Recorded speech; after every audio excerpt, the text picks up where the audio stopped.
Hello guys, അങ്ങനെ ആദർശിന്റെ കാമുകി ദേവയാനിയെ കുപ്പിയിലാക്കി കഴിഞ്ഞാൽ പിന്നെ ആദർശിനെ സ്വന്തമാക്കാലോ. അതിനു വേണ്ടിയിട്ട് അനന്തപുരിയിലേക്ക് വരുന്നുണ്ട്. അനന്തപുരിയിൽ വന്ന് കോളിംഗ് ബെൽ അടിക്കുന്നുണ്ട്. അതേസമയം തന്നെ ദേവയാനി വന്ന ഡോറ് തുറക്കുകയാണ്. തുറന്ന പാടെ ദേവയാനി ചോദിക്കുന്നുണ്ട്, ആരാ? ആഹാ, ദേവയാനി ആന്റി അല്ലേ? അതെ, എന്നെ ഇങ്ങനെ അറിയാം? എനിക്ക് നന്നായിട്ട് അറിയാം, പക്ഷേ ആന്റിക്ക് എന്നെ അറിയാൻ വഴിയില്ല. അത് എനിക്കങ്ങോട്ട് മനസ്സിലായില്ല. എന്റെ ആന്റി, ഞാൻ ആദർശിന്റെ ബെസ്റ്റ് ഫ്രണ്ടാ. എന്റെ പേര് മീര. അയ്യോ സോറി മോളെ, ആദർശിന് ഇങ്ങനെ ഒരു ഫ്രണ്ടുള്ള വിവരമൊന്നും എനിക്കറിയില്ല. അതിനിപ്പോ എന്താ, എങ്ങനെ അറിയാനാ? ഞാൻ ഏത് സമയം UAE-ലല്ലേ. ആഹാ, അവിടെ മോൾ എന്ത് ചെയ്യുന്നു? എനിക്ക് പ്രത്യേകിച്ച് പണിയൊന്നുമില്ല. ഞാൻ അവിടെ UAE-ലെ ഡാഡിയെ വർക്കിൽ സഹായിക്കാം. ആഹാ, നല്ല ഉത്തരവാദിത്തമുള്ള കുട്ടിയാണല്ലോ. അതിരിക്കട്ടെ, ഇവിടുത്തെ മുത്തശ്ശി എവിടെ? ഞാൻ അവരും കൂടി കാണാൻ വന്നതാ. അയ്യോ, അവരിപ്പോ ഇറങ്ങിയതേ ഉള്ളൂ മോളെ, കല്യാണം വിളിക്കാൻ. ആരുടെ കല്യാണം? അപ്പൊ മോളോട് ആദർശൊന്നും പറഞ്ഞില്ലേ? ഇവിടുത്തെ അനിയുടെ കല്യാണാ. അപ്പൊ മീര ഇങ്ങനെ മനസ്സിൽ കരുതുന്നുണ്ട്, അയ്യോ ആരെയ്യാനി? എന്തായാലും തട്ടി വിട്ടേക്കാം. അയ്യോ, എനിക്ക് കല്യാണപ്രായമൊക്കെ ആയോ ആന്റി? കല്യാണപ്രായമൊക്കെ അടുത്ത് തുടങ്ങി, പക്ഷെ ഇപ്പോഴും അവൻ കൊച്ചു പയ്യനാ. അതെല്ലാരും അങ്ങനെ തന്നെയാ. അല്ല, എന്റെ ആദർശൊരു വിവാഹം കഴിച്ചെന്നറിഞ്ഞ് ആദർശിന്റെ വൈഫ് എവിടെ? കല്യാണത്തിനൊന്നും കൂടാൻ പറ്റില്ല. ഞാനും കൂടി അറിയാതെ ഈ കല്യാണം നടന്നത്. അല്ല, അവന്റെ വൈഫ് എവിടെ? അവളിവിടെ ഇല്ല. അവളെങ്ങാനും പുറത്തേക്ക് പോയേക്കാം. അയ്യോ, ഞാൻ അവളെയും കൂടി കാണാനായിരുന്നു വന്നത്. അവൾ എന്തിനാ മോളെ ആവശ്യമില്ലാതെ കാണുന്നത്? ആന്റി എന്ത് ചോദിക്കുന്നത്? വലിയ ഡിസൈനർ അല്ലേ അവള്? ഓ, 2 വര വരയ്ക്കാൻ അറിഞ്ഞതോടെ ഒന്നും ആവില്ല. ജീവിതത്തിലും കുറച്ച് മാന്യതയൊക്കെ വേണം. എനിക്കറിയാം എന്താ ആന്റിക്ക് അവളോട് ഇത്ര ദേഷ്യമെന്ന്. ഈ കല്യാണം എങ്ങനെ നടന്നതാന്നും മുഖമറിച്ച മണ്ഡപത്തിൽ കയറിയ കഥയൊക്കെ എന്നോട് ആദർശ് പറഞ്ഞിട്ടുണ്ട്. ആദർശിന് അവളെ ഇഷ്ടമല്ലെന്നും മുത്തശ്ശനും മുത്തശ്ശിക്കും വേണ്ടി മാത്രം അവൾ ഇവിടെ നിൽക്കുന്നെന്നുള്ളതൊക്കെ ആദർശ് എന്നോട് പറഞ്ഞിട്ടുണ്ട്. ആന്റിക്കും അവൾ ഒട്ടും ഇഷ്ടമല്ലേ? അയ്യോ, മോളോട് ഇതൊക്കെ അവൻ പറഞ്ഞിട്ടുണ്ടോ? മോളെ, അവളെ ഇഷ്ടമല്ലെന്നാണോ ആദർശ് പറഞ്ഞത്? അതെ, അവൾ ഒട്ടും ഇഷ്ടമല്ലാത്ത രീതിയിലാണ് ആദർശിന്റെ പലപ്പോഴത്തെ സംസാരം. അത് ശരിയാവില്ലല്ലോ ആന്റി. എന്നായാലും അവരൊരുമിച്ച് താമസിക്കേണ്ടതല്ലേ? ആര്? അവളോ? ഞാൻ അവളെ ഇതുവരെ എന്റെ മരുമകളായി അംഗീകരിച്ചിട്ടില്ല. ഇനിയൊട്ട് അംഗീകരിക്കാൻ പോകുന്നുമില്ല. ഞാൻ അവളെ ഒരു ദിവസം ഇവിടുന്ന് പുറം തള്ളും. അതുവരെ ഉണ്ടാവുള്ളൂ അവളുടെ ഇവിടുത്തെ സുഖവാസം. അയ്യോ ആന്റി, അങ്ങനെയൊന്നും പറയാതെ. അപ്പോഴാണ് നവ്യ അങ്ങോട്ടേക്ക് വരുന്നത് കേട്ടോ. നവ്യയെ കണ്ടിട്ട് മീര ചോദിക്കുന്നുണ്ട്, ആന്റി ഇതാരാ?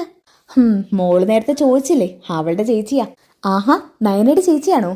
ഹായ്, ഞാൻ ആദർശിന്റെ ഫ്രണ്ടാ മീര. നവ്യ അവക്ക് വലിയ മൈൻഡൊന്നും കൊടുക്കാതെ എന്നൊക്കെ പറയുന്നുണ്ട്. എന്താ ചേച്ചിയുടെ പേര്? നവ്യ. ഓ, നൈസ് നെയിം. അല്ല, നമ്മുടെ അഭി ഇവിടെ? അവന്റെ മേലൊരു കണ്ണെപ്പോഴും വേണേ.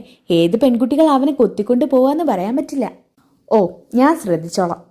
അല്ല, ചേച്ചി ഗർഭിണിയാണെന്ന് അറിഞ്ഞു. കൺഗ്രാജുലേഷൻ. ഞാനേ ചേച്ചിക്ക് ഒരു സാധനം തരാം. ദാ, ഇത് വെച്ചോ. അപ്പൊ ദേവയാനി ചോദിക്കുന്നുണ്ട്, എന്താ മോളെ ഇത്? അതൊന്നുമില്ല ആന്റി, ചേച്ചി ഗർഭിണിയല്ലേ, ഈ സമയത്ത് അത്യാവശ്യമുള്ള സാധനാ. ഞാൻ എൻ്റെ ഒരു ഫ്രണ്ടിന് വാങ്ങിയതാ. അതിപ്പോ ചേച്ചിക്ക് ഇരിക്കട്ടെ. എന്തിനാ മോളെ, അതിൻ്റെ ഒന്നും ആവശ്യമില്ല. അവക്കൊക്കെ വേണ്ടതിന് മാത്രം ഓൺലൈനിൽ വാരിക്കൂട്ടുന്നുണ്ട്. എന്നാലും എൻ്റെ ഒരു ചെറിയ സമ്മാനം. അപ്പൊ നവ്യ പറയുന്നുണ്ട്, എനിക്കിതൊന്നും വേണ്ട. അങ്ങനെ പറഞ്ഞാൽ പറ്റില്ല. ഒരാളൊരു ഗിഫ്റ്റ് തന്നിട്ട് അത് വാങ്ങാതിരിക്കുന്ന മോശമല്ലേ? അപ്പൊ ദേവയാനി പറയുന്നുണ്ട്, മോള് സന്തോഷത്തോടെ തന്നതല്ലേ, അത് വാങ്ങിക്കും നവ്യേ.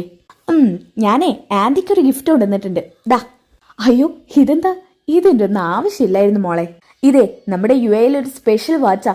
ഞാനിത് ആന്റിക്ക് വേണ്ടി മേടിച്ചതാ. ആഹാ, എന്തായാലും നന്നായിട്ടുണ്ട്, എനിക്ക് ഇഷ്ടപ്പെട്ടു. അപ്പോൾ നവ്യ ഇങ്ങനെ മനസ്സിൽ കരുതുന്നുണ്ട്, ഓ, ഇവർക്ക് സ്വന്തം മരുമകളെ ആവശ്യമില്ല, കണ്ട പെൺകുട്ടികളോടാ കൂറ്. നവ്യേച്ചി എന്താ ആലോചിക്കുന്നത്? ഏയ്, ഒന്നുമില്ല. പിന്നെ ചേച്ചിയുടെ അനിയത്തിക്ക് ഒരു ഗിഫ്റ്റ് ഞാൻ കൊണ്ടുവന്നിട്ടുണ്ട്. മോളെ, അവക്ക് എന്തിനാ ഗിഫ്റ്റ്?